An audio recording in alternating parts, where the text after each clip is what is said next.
Welcome back, everybody. So it's been a few weeks actually since my last video, and I'm gonna update you guys a little bit about what's been going on. So I have been doing some things to the Bullitt, and some other parts came in for the Gladiator as well. So let me turn the camera around, show you what's going on with the Bullitt, and keep you updated.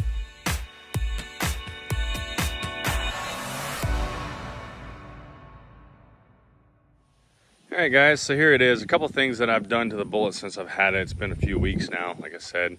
I did put the Mach 1 chin spoiler on the car, as well as the Mach 1 grill delete with the black gloss pony on there.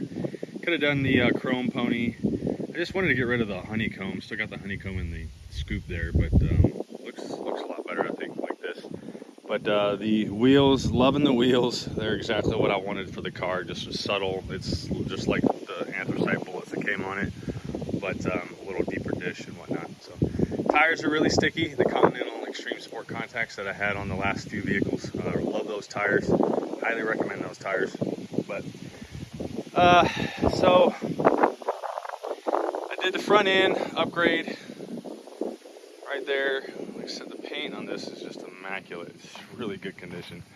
I am waiting for the mud flap pieces to come in. So these are the stock ones on the Bullitt. I bought the Cobra 2003-2004 Cobra ones because I'm going to lower this car and I don't want to have any contact with speed bumps or anything with those. In fact, when I went to have the windows tinted on the car, you can see the windows are tinted 20%.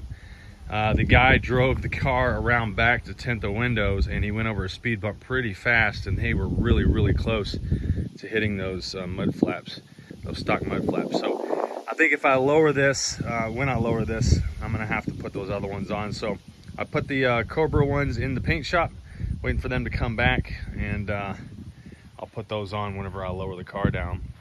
Like I said, I did get the windows tinted. I gotta take it back because the back window, you guys know, up here with the dot matrix always has an issue, so I got to take it back and they're going to fix that. The other thing, as you can see, is the tinted tail lights. These are actually the Raxium aftermarket tinted smoked tail lights. They are not LED or anything, it's just the housing that's tinted, but I need to kind of get the third brake light as well. You can kind of see some discoloring there. It's not too bad. I've seen some that are a lot worse than that, but there's the back end. Love the Borla exhaust, the stingers.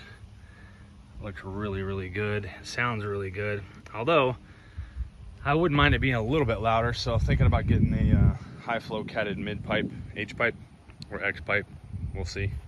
But so let's also show you what other mods I've done so far. Little things here and there, and you can see a decal there, but the interior of this car is really nice. I'm loving it. I did the Bullitt nameplate right there. I'll leave a link below where I got those, but that turned out really nice. So there's the Bullitt nameplate there, and then I also did the one underneath the hood in the engine bay. So I'll show you that. You'll notice as I pop this hood, something else that I've done. That's right, I did the red line tuning hood struts. So no more of the hood prop. Although the reason why was the hood prop goes along this, and it was gonna mar up and scratch this plate here. So I had that hood prop taken off and got the red line hood struts on. So I don't know if I've shown you guys the hologram sticker, but there it is, 4501. This one's actually in really good condition. Some of these hologram stickers are really bad off, but this one's really good condition. I do need to detail up the engine bay. You can see quite a bit dirty in there. I need to detail that up pretty good. I took an air hose and kind of blew it out, and there was crap and dust and leaves and everything floating up from inside the cavities of the intake manifold. But I need to detail up and clean this engine bay. It doesn't look real bad, especially from a couple feet away, but it needs to be cleaned up a little bit, so I'll be doing that. Still waiting on the painted JLT intake.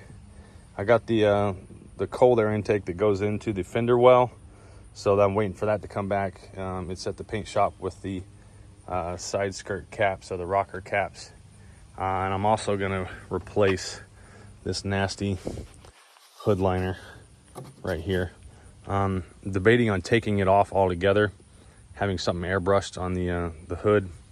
Same guy that does all my paint stuff does really good airbrushing. Or I might just take this off and replace it with a stock one. So we'll see. But loving the car so far. Just been a slow mod process, waiting on everything to come in.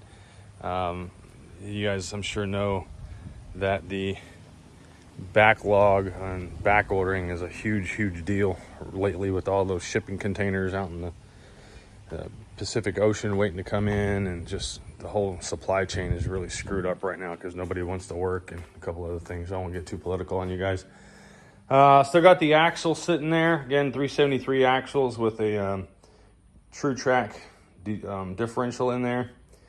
I need to get the tone rings put on the axles. You can see the axles are over here. I need to get the tone rings, the ABS tone rings, put on there. There's my stock lights.